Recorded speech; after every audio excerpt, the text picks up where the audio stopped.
Every site or every project has and comes with its problems, and we have to solve them. So when people ask me, what do you do? I say I'm a professional problem solver.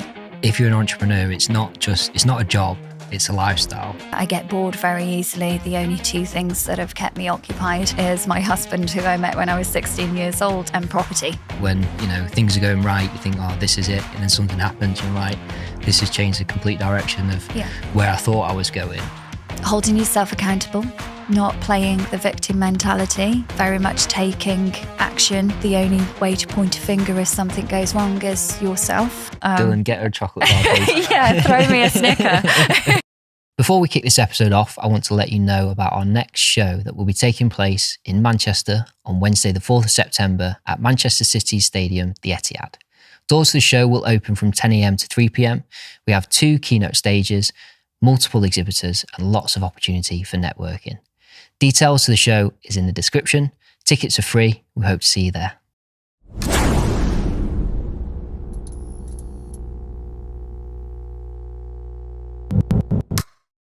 Welcome to another episode of the Property Developer Show, the podcast. I'm joined today by Hayley Andrews from Your Freedom Empire.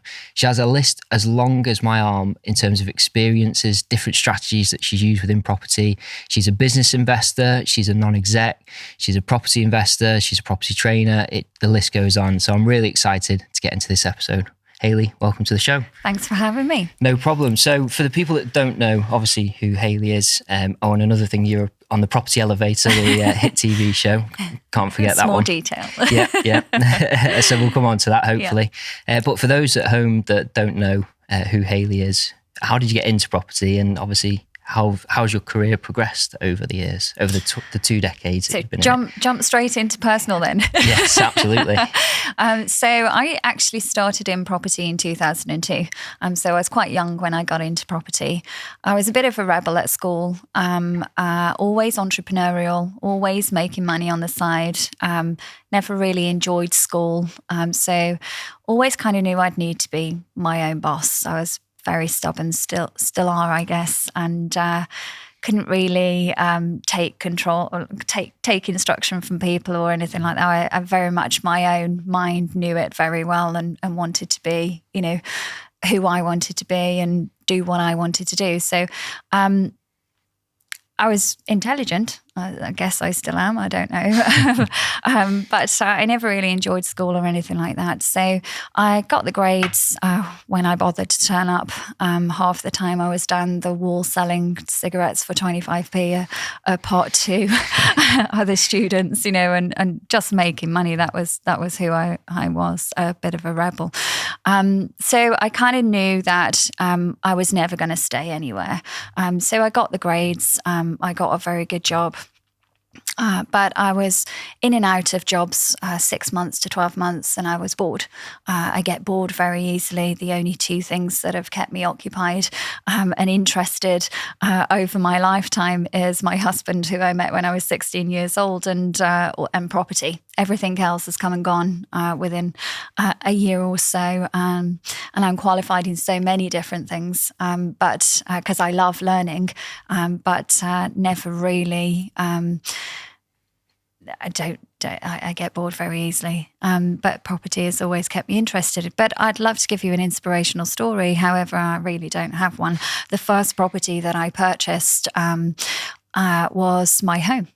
So I purchased my home. I saved up the deposit money. I'm quite a frugal person. You won't see me driving flash cars or anything like that. So it's never really been about that for me. So I've always been really good at saving money. But when I moved in with my husband, I decided to rent my property out. And that's where it all started. I became an accidental landlord. And I was kind of hooked from there. I had really good income, so I was able to save money fairly quickly, and I just kept buying the next one and the next one and the next one. I guess I was buying at the right time as well. And I thought I'd made it. I thought I was great. I was driving a nice car, got a really good job with a great income. I was enjoying. My husband was an Oracle developer as well, so he was self-employed. He was on excellent income, over £100,000 a year. We were adding to the portfolio all the time, but there was nothing creative or nothing really, clever about what we were doing. Anyone with money can buy property. However, we did think that we were great.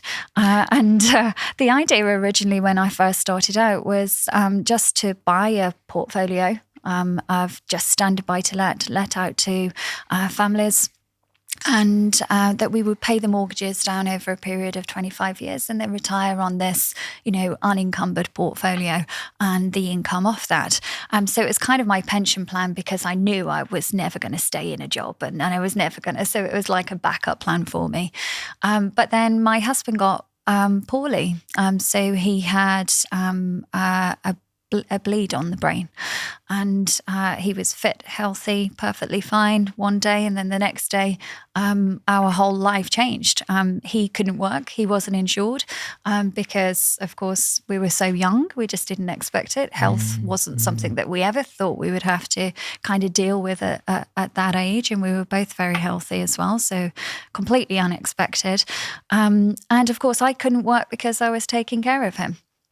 So that's when we realised that we were asset rich and cash poor. We got a portfolio, but we wasn't really making enough money off that to, subsidise any sort of real income, because that's not how we were investing. We were just buying the property, the tenants were servicing the loan, and the idea was just to hold them for, 25 years, pay down the mortgages and then retire, if we wanted to, when we wanted to. So at that point then, with obviously everything that comes with illness and stress and depression and all of that, operations, brain surgery, medication, the problems that come off the back of that as well.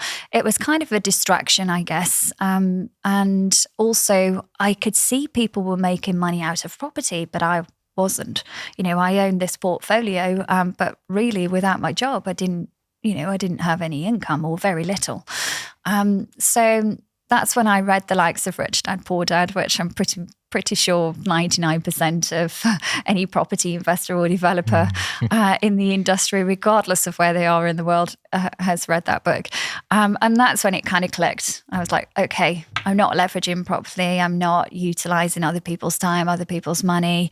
I'm paying mortgages down. I'm on the wrong products. I'm not being creative. I didn't even know what a HMO was up until the point of then getting educated. So we did the US training. So we did the Rich Dad, Poor Dad mentorship. We learned all of the fundamentals of, cash flow, other people's time, other people's money, lease options, all things like that. So we learned about all of the different strategies. And from that point, because cash flow was what I was looking for, we decided to go down the route of HMOs. And I never looked back. So I did 15 HMOs in the first year of getting educated. So definitely put my foot on the pedal and stake in the ground and just got on with it. Again, I do think, while we were looking to replace the income, which is quite a hefty income that we had to replace as well, because we were both on such good income prior to any health issues. That was kind of where we started, I guess. So while I've been investing since 2002, I don't really class it all as professional. It's only, 18 years plus that's been professional. The first good few years was really just collecting property, and I genuinely believe you don't need any real special education to do that. And there was really nothing creative about the beginning, and there is no inspirational story there at all, I'm afraid. I guess there is a little bit in there, obviously, with what happened to your husband. Obviously that inspired you to look at things differently and to obviously change the direction that things were going in. Yeah. I think it's easy to do that, isn't it? When, things are going right, you think, oh, this is it. Yeah. This, particularly when you're young, because I've been there, I had a business, set it up, thought everything was going great, and then something happens, and you're like, this has changed the complete direction of where I thought I was going. And I think to have that lesson, I guess, has brought you to where you are today. Absolutely, yeah. And I don't really like talking about it because, you know, this is an ongoing thing, and you know, there has been further bleeds and things like that. And of course that does have an impact on our day-to-day life. But this is, I talk about it because it really was the defining moment. You know, if I'm going to focus on this so that we've got freedom of time, which absolutely doesn't exist, by the way. Well, it doesn't in my world anyway. But the idea originally was, you know, we'll replace the income. We'll work really hard for a couple of years. Then we've got this time together. And while we do have that, and we've replaced our income very quickly, and of course that goal and goalposts kept changing year on year, you know, we'll add a bit more to that, or we'll do a bit more. And, you know, and the projects just got bigger and more zeros, and we've continued. So, you know, but I do think that was the defining moment on playing in property and just owning property to then becoming a professional investor and developer and really focusing on it as a business. What's the sort of game plan now then? What's the sort of end goal with everything that you've been through? So, I mean, I own a very diverse portfolio now. So, you know, I've done every strategy you can think of: buy-to-lets, car parks, shopping centres. Well, shopping centre that I'm doing at the moment, commercial conversions, offices. I own schools, bars, restaurants, even a museum. I specialise in listed buildings. So I have a very diverse portfolio, and I like solving problems. So. As I said, I love learning. So I'm always pushing myself. So I've never been in a position of being comfortable, I don't think ever in my life, actually. So I've always kind of pushed myself. And once I'm comfortable with something, I want to grow as an individual and carry on, you know, learning and doing something new. And I guess that's why property has always kept me interested, even if the model is similar, or, you know, every site or every project has and comes with its problems, and we have to solve them. So when people ask me, you know, what do you do? I say I'm a professional problem solver. That's what I do. That's how I make money. And quite often the projects that I do now are quite complex projects that most developers or investors have walked away from because of the problems that they don't see that they can solve, or not recognizing the opportunity. So I would say I'm an opportunist. Is that a word? Yeah, opportunist. Yeah. No, it is.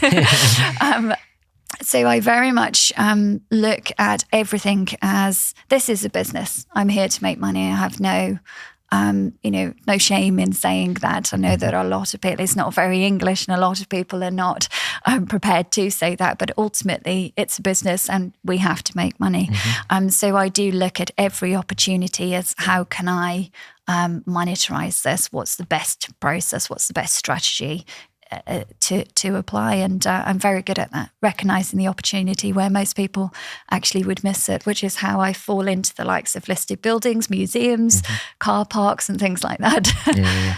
You're a property entrepreneur rather than a property definitely. investor. I think they're two different things. You know, you can put money into a property, and that, you know, from a passive perspective, obviously you and I both know that property is not really passive. It's not, no. Then from a property entrepreneur perspective, you look at all the opportunities and go, right, well, I can do this with this, or I can move that to that. And where, you know, one size doesn't fit all. And I can relate to that completely. And some of the, you know, the early stories that you've got in school and, you know, selling the sweets as such.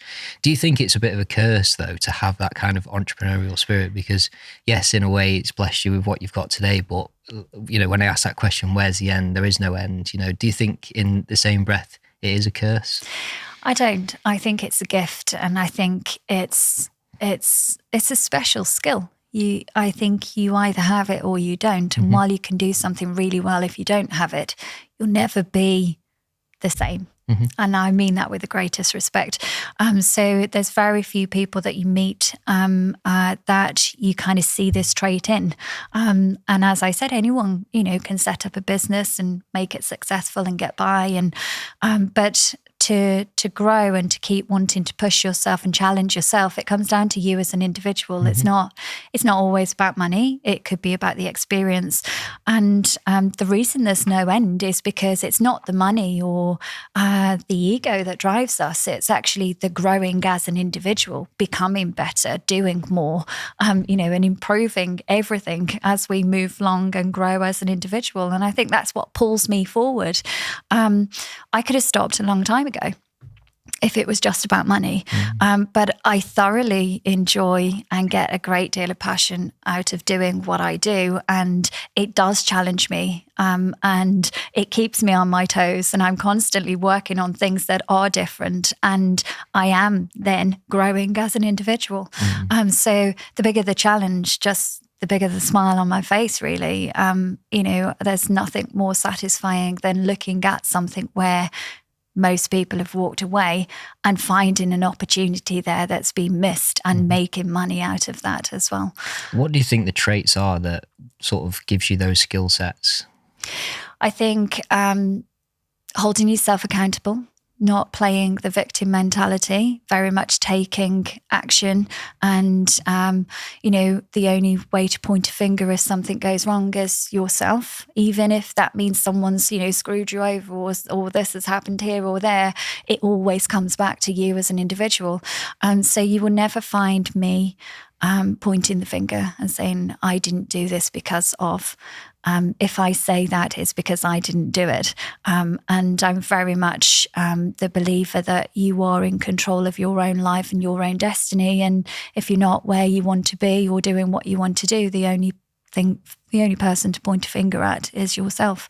It doesn't matter where you come from, how much money you started with, whether family or friends have screwed you over, whether you have a family or friend, it doesn't matter. At the end of the day, we have one life and we have to make the most out of it. And I definitely do. Yeah. Interesting. Do you think there's a natural sort of ability towards that kind of entrepreneurial spirit, or do you think that's a learned trait, maybe through childhood, or do you think there's potentially a set of, I suppose, DNA traits that you can't sort of change that allow you to be who you are today? I think part of me has always been this way.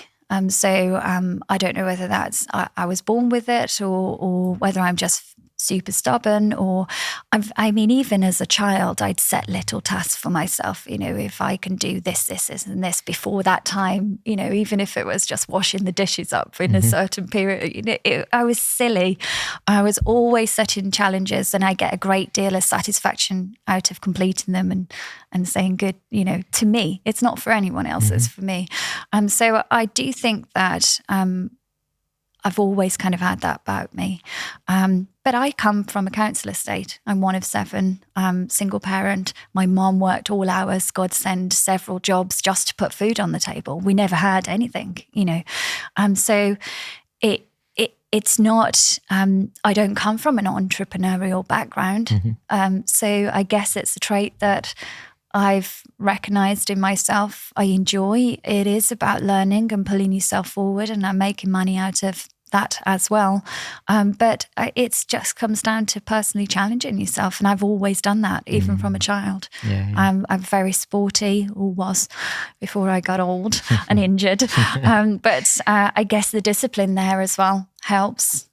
Because, success really does come with hard work and dedication and showing up every single day. And it is that compound effect where, people see a successful female in business and with yourself as well. It's taken nearly, over 2 decades to get to where I am today. Absolutely. And a lot of blood, sweat, tears, time, money, and a lot of rocking in the corner as well, and still rocking the corner occasionally now. But I guess where I am now, I have the choice to choose what types of projects and what challenges I want to take on. My risk profile is different. I have more money now. I'm doing bigger projects. My assets are protected. I have multiple businesses, multiple income streams. So it's the challenges are just different types of challenges, I guess. But there's still always a challenge.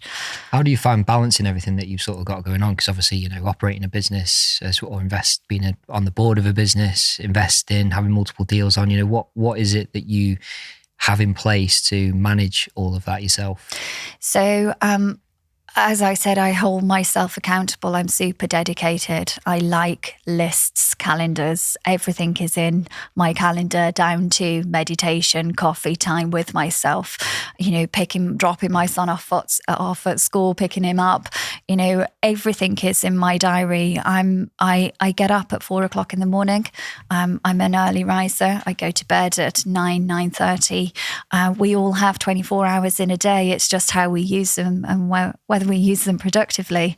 So I would say I'm just very good at allocating time well, and I stick to it. If it's in my diary, I'll do it. Let me just pause this episode for a moment to quickly introduce you to our episode sponsor, the Property Finance Collective.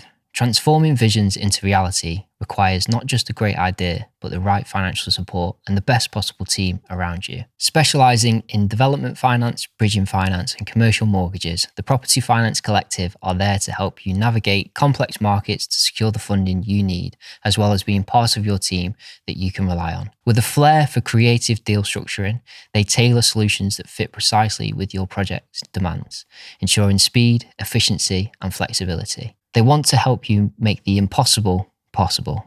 Now let's get back to the episode. It's interesting. I think there's certainly common traits across, the guests that I've had on this podcast already. And a lot of the same stuff comes up, the structure, the accountability, that self-motivation, the want for more.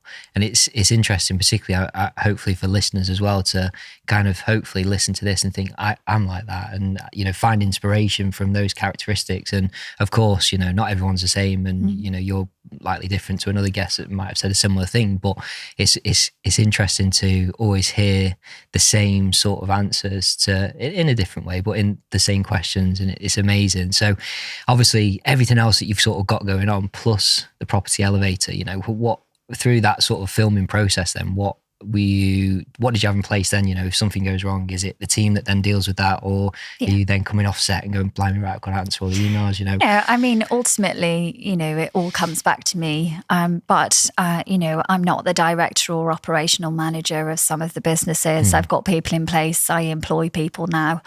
So when I first started out, I sourced the deals, I negotiated the deals, I did the schedule of works, I did the project management, I handled the refinances or the sales and the lettings, then managed the tenants off the back end. I was on call 24 hours a day, 7 days a week. If someone's toilet was broken, it was me that they were calling. So it was very much a full-time job, 365 days a year. And I guess being an entrepreneur and a business owner, you're always contactable. There's never a break period, but you do get to choose to walk away or step away from, a business, or take that time when and if you choose. And you have the people in place to obviously continue the day-to-day running of your business in your absence. So, yeah, I guess all we've done really is given ourselves that freedom of choice. Our choice is still to work and build the portfolio, build the businesses. And I always say that, I work harder now than I ever did in any job. But it is a choice. I get to choose what I want to do, what I'm working on, what parts of, the development process that I pick up or put down, whether I'm just negotiating the deal and then putting it all out. I own a construction company, so I've got people that work for me and do all of the things that I used to do, I guess. Yeah. It's interesting because people look at entrepreneurship and they think, oh, freedom, this, but really it's quite, you get freedom of choice. I can answer my emails in Costa, or I can answer my emails at home. No one's going to tell me how to do that. But the freedom of time completely is just non-existent. It's not realistic. Not if you're growing. I mean, it depends on how hands-on or off you want to be. But if you're growing a business and you're you're the captain of that ship. You have to steer that ship. You might have all hands on deck, but ultimately they all look to you for the answer, or for approval, even if it's just, yes, approved. I'm happy with that process. Go ahead, go do it. Ultimately, the book stops with you and you do make the final decision. So it's never hands off.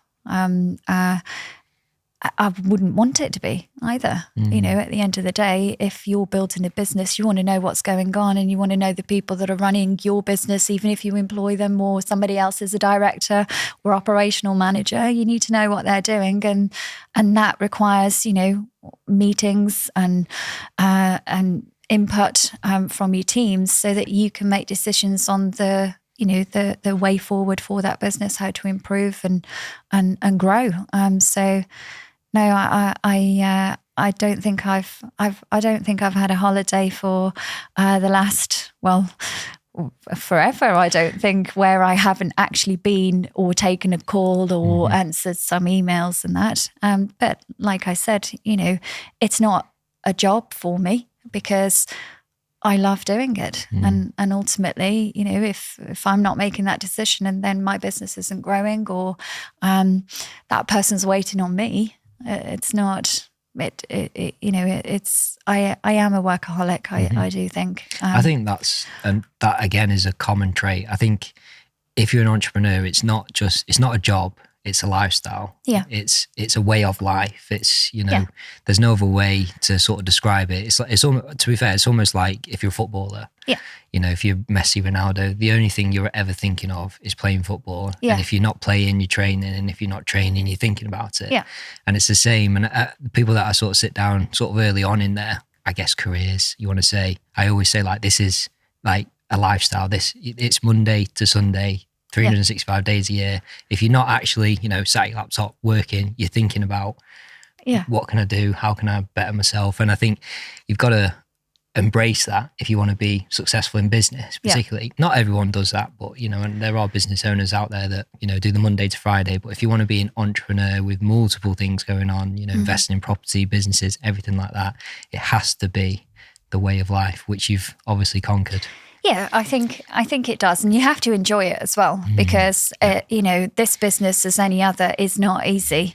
When people are talking to me and they're wanting to get into this industry, I always say, well, you've got to start with the end in mind. What is it you're looking to achieve? What's your risk profile? How much time do you want to put into this? Are you wanting to do it as a business or as a side hustle? What is it you're actually looking to achieve? Because it does require time. It does require effort. It requires money. It requires taking risk as any other business. So you've got to be prepared for it to get worse before it gets better. So I am in a position now where I can step away for a few months if I want to, and I've got enough people in place to continue growing the business in my absence. But that doesn't mean I'm not going to take a call for the next 2 months. I'm not turning my phone off. I don't think my phone ever goes off. I'm always contactable. But yeah, I think it just depends on what you're looking to achieve, really. And for me, it is about growing. And I've got my son who's 15 years old. All I ever wanted was for him to have his mom around. I go to every single football match, every single squash tournament, every single school play. I drop him off at school. I pick him up from school. I'm there. If you asked him up, he's 15 now, so he obviously knows what's going on. But if you asked him up to the age of about 9, what does mommy do? He says nothing because I'm always there, which is, hilarious. But for me, it's always been about a family business, creating generational wealth as well. So he is the sole beneficiary of our estate and the trusts and everything, but watching him grow as an individual throughout my journey in property and my husband as well, and him being on hand and coming along. If you didn't accept me with a child strapped to my chest, we didn't do business. That was just how I was. I was very clear on, I'm a mom first, and and this business will grow with me being a mom. I don't have to sacrifice one for the other. And, from a child, he has been strapped to my chest. I've gone to meetings and I've gone to site visits, or I don't know, probably health and safety. A few people will be jumping on my bandwagon off the back of this. But, he's always been with me. Even when he started walking, I created kind of like a visual checklists for him. So it would have all of the different types of properties on there. So is it a terraced, is it a semi-detached, a detached? And you'd have to tick the boxes, and then how many toilets was there? Was it smelly? Was there a swirly carpet? So I've always made it about family. And while I have been working on growing our business and our wealth for him as well, and his children, hopefully, he's always been part of it. And that's all I ever wanted. Me and my husband, of course, work together now, and we were together 24 hours a day, 7 days a week. And that's all I ever wanted with him as well. He's my soulmate. I met him at 16. Him and property are the only two constants in my life, and the only two things that have ever kept me interested.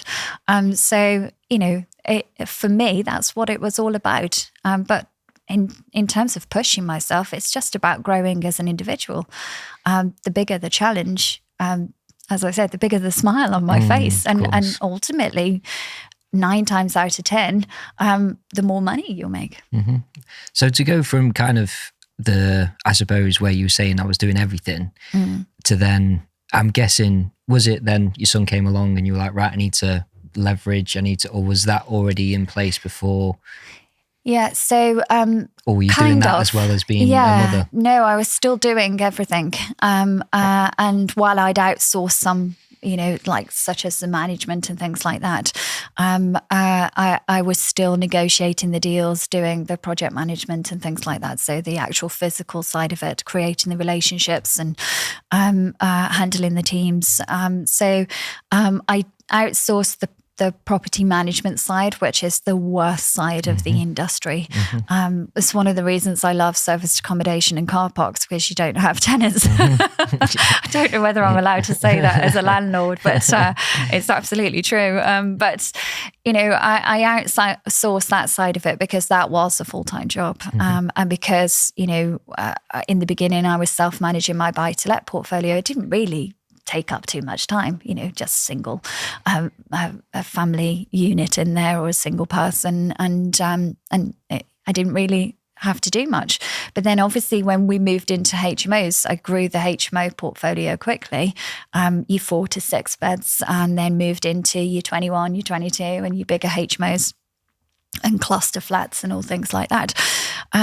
So you can imagine your number of tenants, like, it just grew massively. So I'd got this kind of monster, and that's what I ended up doing.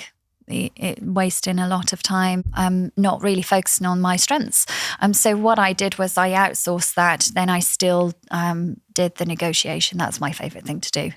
I think I was born a negotiator. So that's the side I love most. That's what excites me. I like the thrill of the chase. I love playing that game. I play that game very well. And creating the relationships. So that's where I really focus still my time now. And I do like project management as well. So even with my projects, I'll have a project manager. I'll still be there every other week or every week, just to check in on site, make sure everything's, being done correctly, overlooking the project manager and project managing the project manager.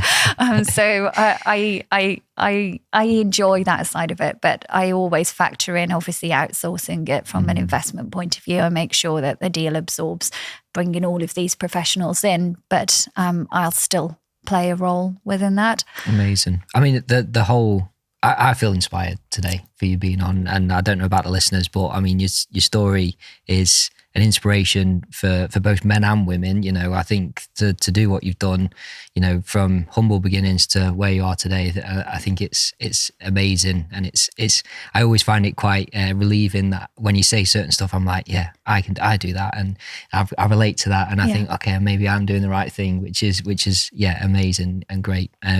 So sort of fast forwarding today, obviously you're on the property elevator. Yeah.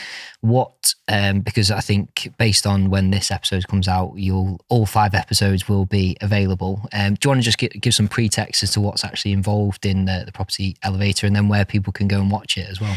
Yeah, sure. So I've been part of Property Elevator since Series 6. So this is my second series. And Property Elevator is similar to kind of Shark Tank or Dragon's Den, but people are pitching, or investors and developers are pitching for funding for their deals, but also working with an experienced angel, which is what we are. I'm definitely no angel, but I'll take that name while I'm on the panel. Budding property investors and developers come into the studio. They pitch for funding for their deals, and we decide if we're going to invest in them or not. Simple as that. It is as simple as that. Yeah.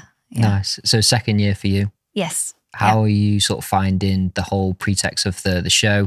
Are you finding opportunities from it? Are you meeting great people? Yeah, I think it's more about the people. If I'm completely honest, the number of deals that are successful is really quite low across all of us, I would say, unless I've been extremely unlucky. I'm not sure, because quite often the numbers may be deflated, or there's a risk there, or something that they haven't identified. So when the due diligence happens after the show, which of course it has to, especially when you're committing, 12 million there or whatever, or even if it's just, 500,000, it doesn't matter. You still have to do your due diligence on obviously the people and the deal itself. But we get all different sorts of people that come through. And I think what I love about the show is when I first started out, as in after I got educated, I did actually use angel investors' money. So I had a lot of people that invested in me and trusted me and helped me grow as an individual while I was growing money for them as well.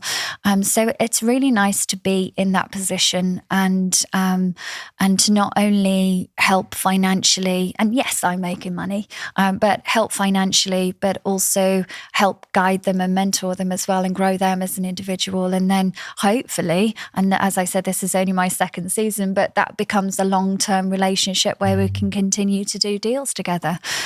So we get all different sorts of people that come through. It's always about the person and not the deal, I would say.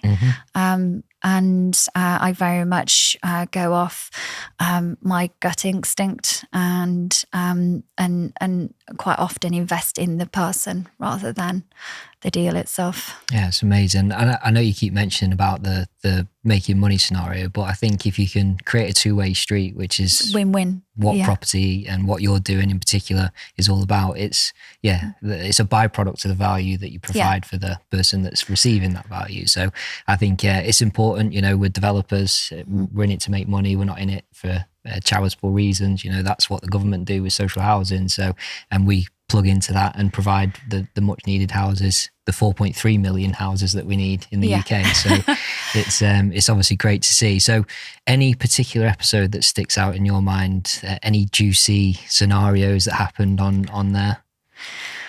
There was a lot of gloves off in Series 7, actually. So there was quite a bit of bickering on the panel, and a few arguments, and it's long days filming, and you get hungry. Me hungry is not good. I can be a bit of a bitch anyway as well. Dylan, get her a chocolate bar, please. Yeah, throw me a Snicker.